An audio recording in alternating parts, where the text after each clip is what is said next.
Our next video series is all about beekeeping, and we're going to talk with land specialist Sean Malloy about how bees can add value to your property and the important role they play in our native ecosystems. Mossy Oak Properties, where outdoorsmen find their favorite place. All right, as I mentioned in the intro, this new video series is going to be all about bees and beekeeping. And I'm here with Mossy Oak Properties land specialist Sean Malloy, who's kind of going to give us a rundown about the process and his journey into beekeeping. Going to teach us about bees and the role they play in an ecosystem. And I'm excited to learn about it myself because I know maybe not even the basics. I just know the highlighted bullet points of beekeeping and how bees and pollinators are important.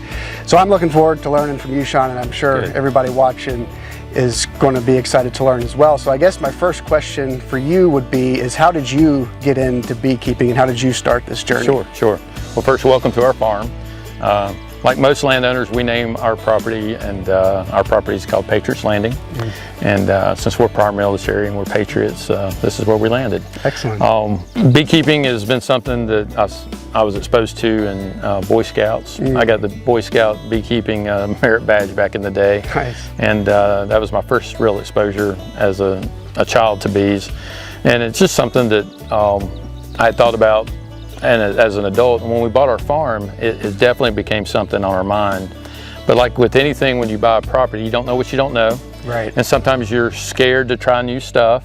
And for 4 or 5 years, although I might have wanted bees and I toyed with it with my oldest daughter about getting her some bees, we just never did it. And then a friend of mine who was prior service Air Force called me up and he said, "Hey, can I come down and trap some bees on your property?" And he has a couple dozen hives. Right. And he's just north of here. And I said, sure. So he came down and I helped him trap. We trapped 3 hives that year. Okay. And on the 3rd hive, he asked me if I wanted a box of bees. And he said, I'll give you the equipment you need to get set up. And I said, well, if you'll teach me about it, I would like to do that. So his name's Jonathan. Jonathan, shout out to you, buddy.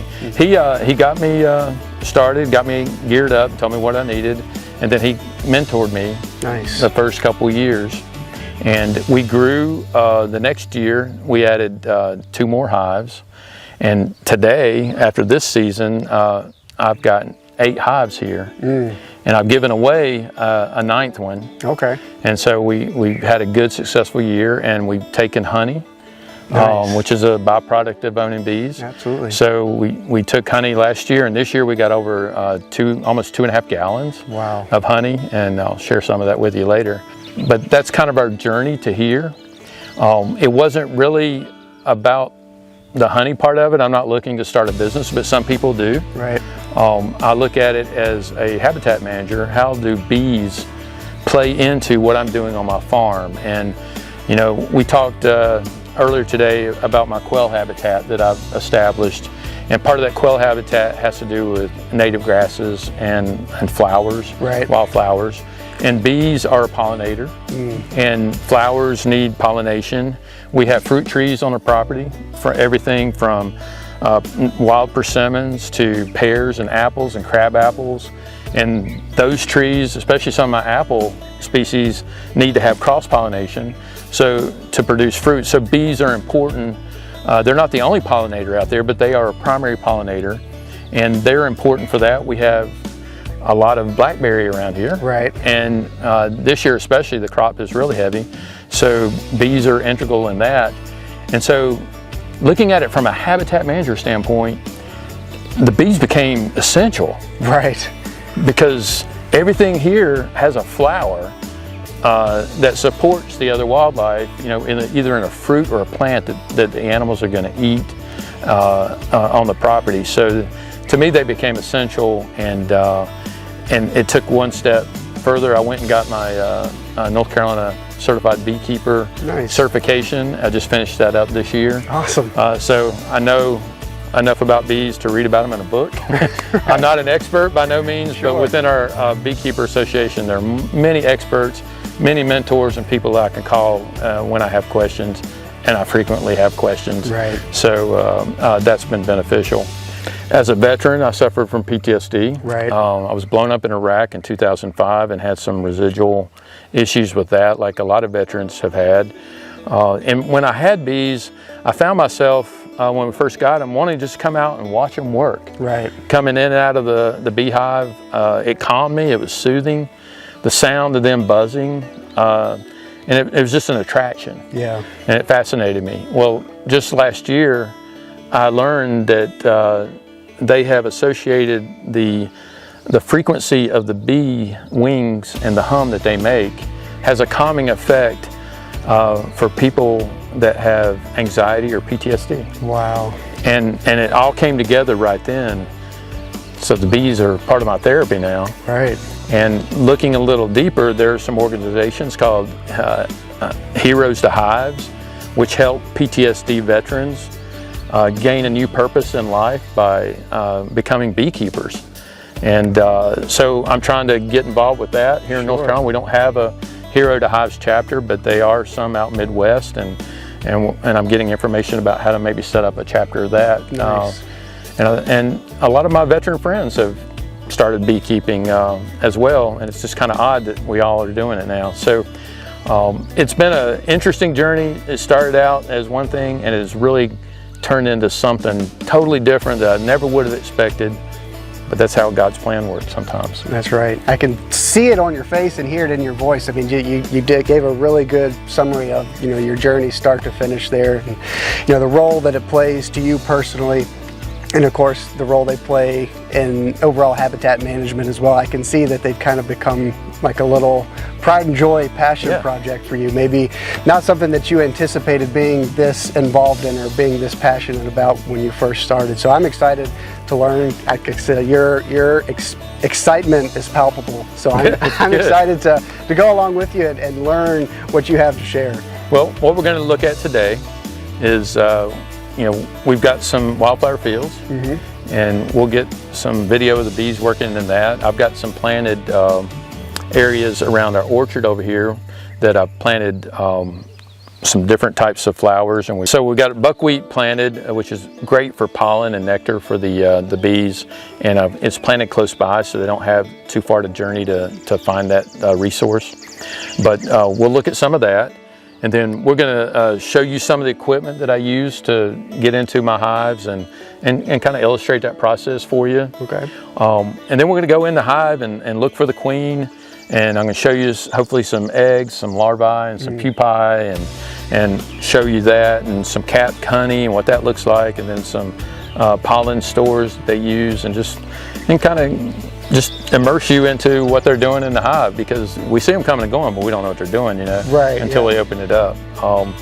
But bees they have stingers, so you got to respect the bees, and you got to take your time and not get worked up because they sense that. And so we'll just take our time. And if you have questions during that, you just ask me, and I'll try to answer them to the best of my knowledge, which is kind of small. Well, it's more than me, but I'm excited. So let's get into it and see what we can learn. Let's do it. All right. All right, Cody. Going to share with you some of the tools that I use when I'm getting ready to access my hives. These are pretty simple tools, but they're very important. We have our hive tool, which has a couple different functions for us to get into the hive and get into the boxes and the lids. I've got another hive tool that has some hooks on it, and you'll see this allows me to hook and lift frames and get them out of the way. So some people just use this, but I tend to like this one as well. I've got a small little horsehair brush that we can use to brush bees away if we need to, if they're on something we don't want them to be on without hurting them, and that's important. We've got our fire starting material. I use a little bit of these peat little tubes here, and we'll light them up and get them started and put some cardboard in there. But pine needles are very good for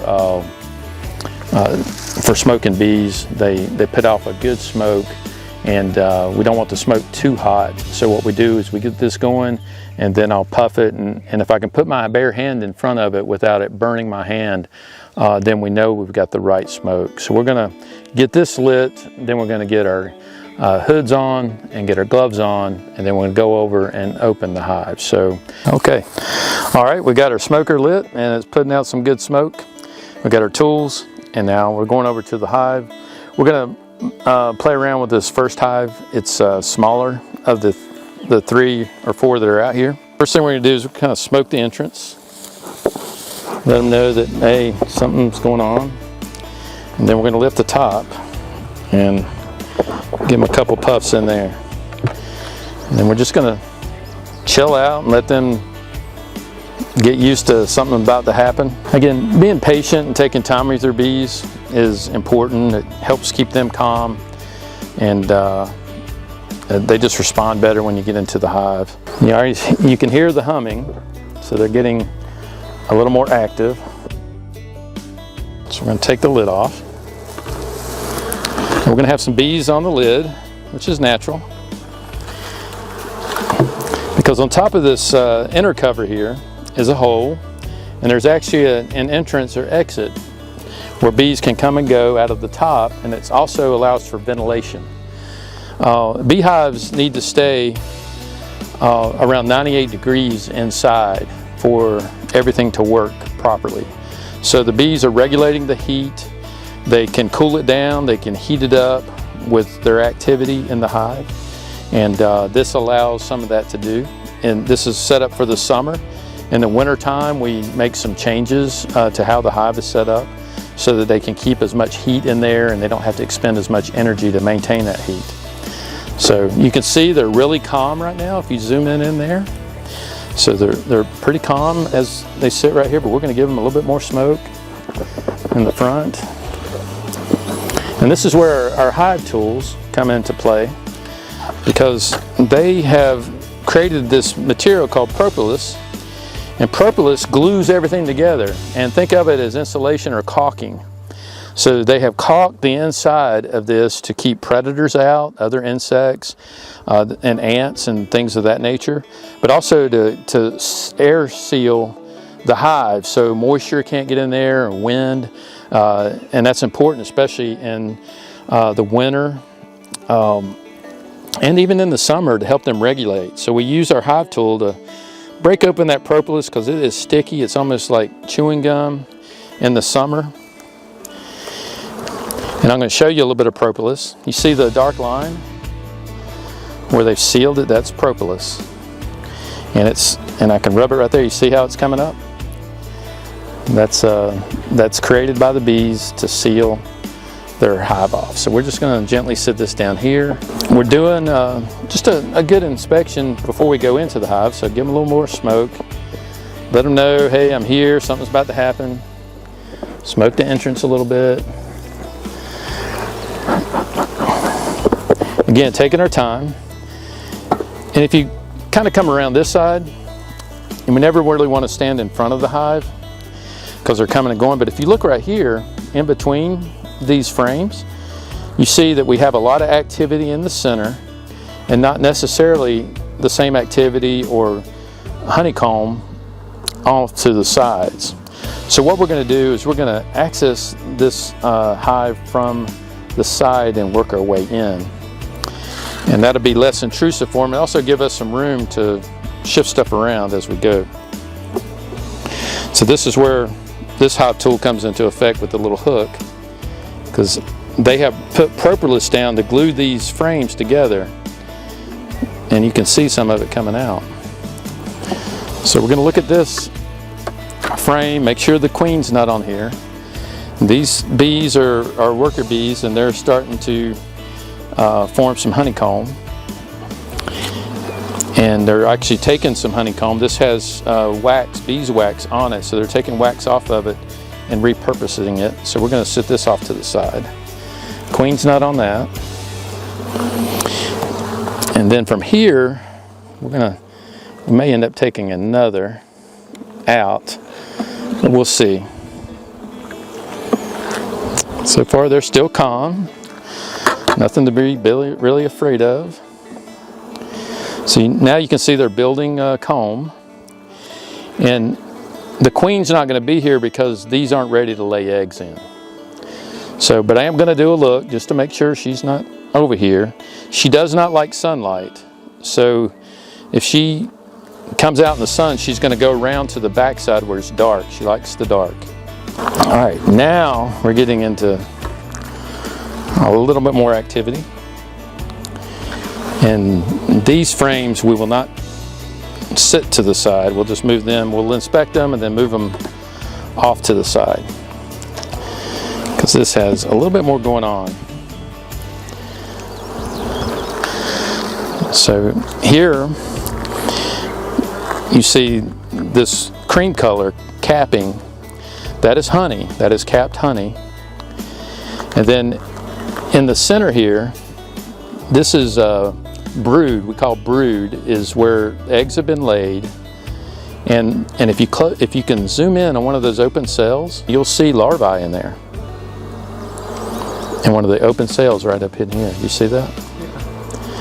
Okay, so those are, the queens laid some eggs in there, and now they're larvae. And when the larvae become, the eggs become larvae, and then it becomes pupae, and they get capped by the worker bees, the nurse bees, and then they grow into their final stage.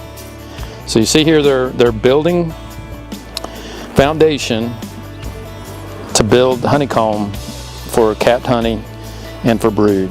And again, we've got some capped honey. We've got some pollen stores, and you'll see the pollen because there's no eggs. It's like an orange. You see that? So that's where pollen is, and you can tell the difference between it and brood. Is brood. That's baby bees in the making.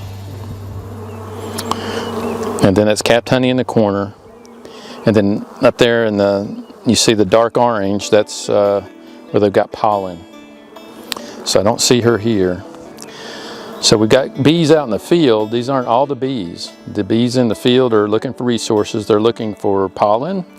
They're looking for nectar, and especially in the mornings. That's why you find them in your swimming pools, in your hot tubs, and anything that holds water at your home. Out in the yard, they're attracted to chlorine, the smell of chlorine. You can really see the pollen. You see the orange, and and the color of the pollen is indicative of what's in. If you follow that bee right there, you see yellow pollen, and this one has orange pollen. So they're getting different color pollen from different sources, which is pretty fascinating.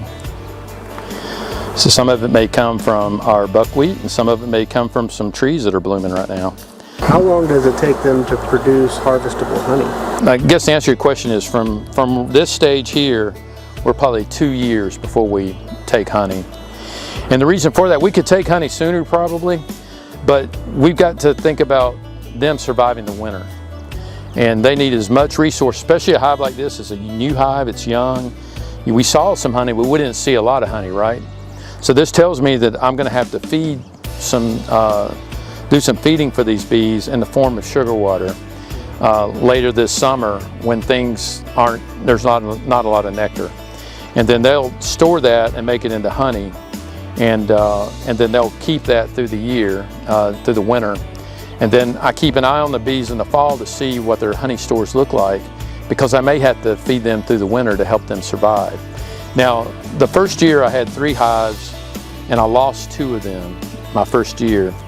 And I thought they froze to death, but that was not the case. I learned through my training that those bees starved. And they did not have enough food to sustain them. I didn't feed them properly. And they were small, young hives, and so they starved themselves to death. And when we opened up the hive, they were all clustered around the queen. It was very sad to see that I didn't take care of them properly.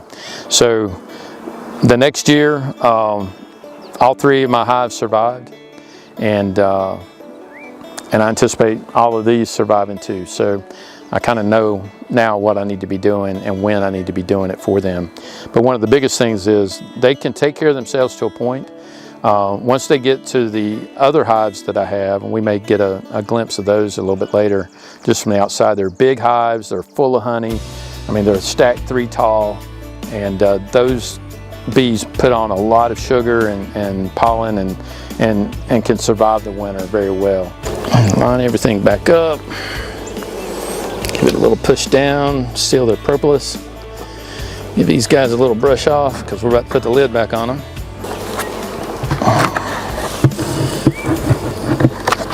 And we put the lid on, we want to push it gently forward to make sure we've got a gap right there so they can come and go out of that vented area. And we're pretty much done with this hive inspection. And you didn't get stung, and I didn't get stung, and they're happy, so I guess we're all happy. I learned that there's 2 pollen sources right now that they're getting. I think the really light yellow pollen is from the buckwheat. And then I think the dark orange, you see these orange flowers around here? I think that's the pollen that is creating those. So these wildflowers that we have planted in the multiple fields that we have around the farm are right now providing a pollen source for them, which is good. And there will be different wildflowers that will continue to grow through the season, but pretty certain that that orange pollen is coming from those wildflowers. And so I learned about their food source. I learned that the queen is a very viable queen. She's laying a lot of eggs, and we're going to have some more bees.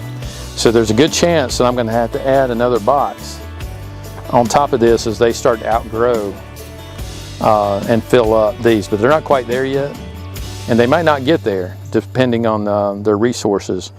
They are short on honey. I didn't see enough honey in there that I would like to see. So there's different ways. We talked about feeding them. Another way to do that is go to one of my larger hives and maybe rob and exchange a frame of honey for a blank frame, because those other hives have so many bees, they can recoup that loss really quicker than somebody starting from scratch. So this is one that I want to keep an eye on. Some other considerations with bees, they do have little pests that can affect them and devastate the hive. We have small hive beetles which can come into the hive, and then they'll go in there and they can wreak havoc on the honeycomb and the larvae, and they can just eat up all the resources. And when they take all those resources away from the bees won't survive the winter. And then we have varroa mites, which are a small mite that can get on the bee, and it finds its way into the capped larvae, and it will live there, and then it will eat the larvae and pupae. So it's something that you can treat for mites generally in the fall and into the winter months with some different techniques. We're not going to get into that today, but we do have some, I wouldn't call them microorganisms, but we have some other insects and things like mites that we have to be aware of as beekeepers. And we also need to know if we've got an infestation in one hive to another before we start switching stuff around, because we could introduce something from this hive into that hive and lose both of them. So it's something that we have to be aware of as beekeepers. So there's a little bit of management to it, just like any other thing. And as we said in our other videos, if you don't manage it, Mother Nature is going to, and sometimes Mother Nature isn't always on your side and always on the bee side. Well, Cody, how'd you like being in a bee suit and sticking your head in a beehive today? I liked it. I learned a lot. It was hot, a little sweaty, yeah. But no, it was really cool, because I don't have any experience with bees or beekeeping especially. Yeah, I read about them, I've seen videos about them, but that's the extent of my knowledge and experience with them. So to be with somebody as knowledgeable like you, who can communicate what we were looking at, what was happening, what each bee was doing, pointing out the different pollen, the honey, the brood, it was really cool to get in there and see these honeybees. Like we looked in their window into their home. That's right. And to see all these different things happening all at once, that at the end result most of us associate beekeeping with is a jar of honey. A jar of honey, yeah. Yeah. Well, that's good. I'm glad you came out today and to get a little insight into what goes on in the life of a bee. From sunrise to sunset, they're working. That's why they call them worker bees and busy bees. Right. They're either out foraging, which is the last stage of a bee's life, and a lot of them don't even make it back from foraging. They die out in the field away from the hive. So the lifespan of bees is short, but very productive for the hive and very necessary. As a landowner, it's a big decision to get into bees. With anything else, it's a management decision. You got to know if you have time for it, want to take the effort to educate yourself about the subject and to be able to do it right. And the way I look at things, if you're not going to do it right, don't do it at all. Right. And if you don't want to do it at all, that's fine. There are a bunch of local beekeepers everywhere in every county and every state that don't own land. They live in a cul-de-sac somewhere, but they love bees, and they would love an opportunity to maybe put bees on your property in exchange for some honey. Right. So it works out for both parties. You get some pollinators on your property to help with the stuff that we've looked at earlier today, and you get a little bit of honey, and then they have a place to put bees and propagate the bees and also collect honey for themselves. So it's a win-win situation. Right. But if you do decide to get into it, some resources at the state level. All the states have or I would say most of the states in the lower 48 have a state beekeeper association. North Carolina has one of the largest. And then there's local chapters, some of them are county or regional, that you can join, and they put on beekeeping schools, usually in every January. And so they're a great resource for you to learn about bees before you even have bees. You can take a course and learn and see if it's something you want to do. And if you do decide to do it, there's so much that's fascinating, like you said today.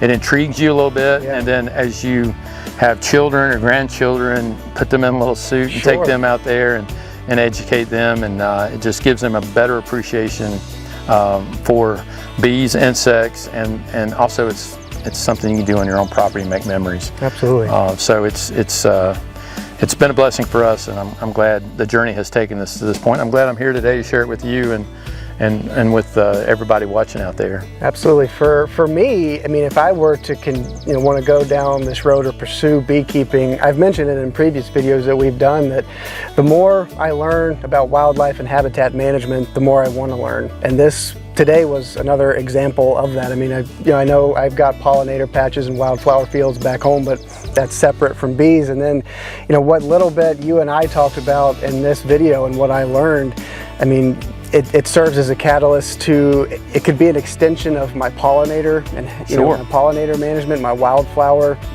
management and journey. And yeah, for me, once I learn something, like I want to turn the page and learn more and keep reading that book just to expand my knowledge on land and wildlife management.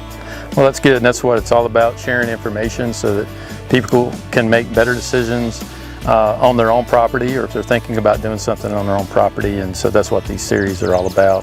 And again, I thank you for coming out and letting me show you my place. I appreciate it. And beekeeping, hopefully, as we illustrated in this first video, it adds tremendous value to your habitat and to the wildlife that benefit from it, but as Sean illustrated, personal benefit and connection to the bees as well. Mossy Oak Properties. We're outdoorsmen. Find their favorite place.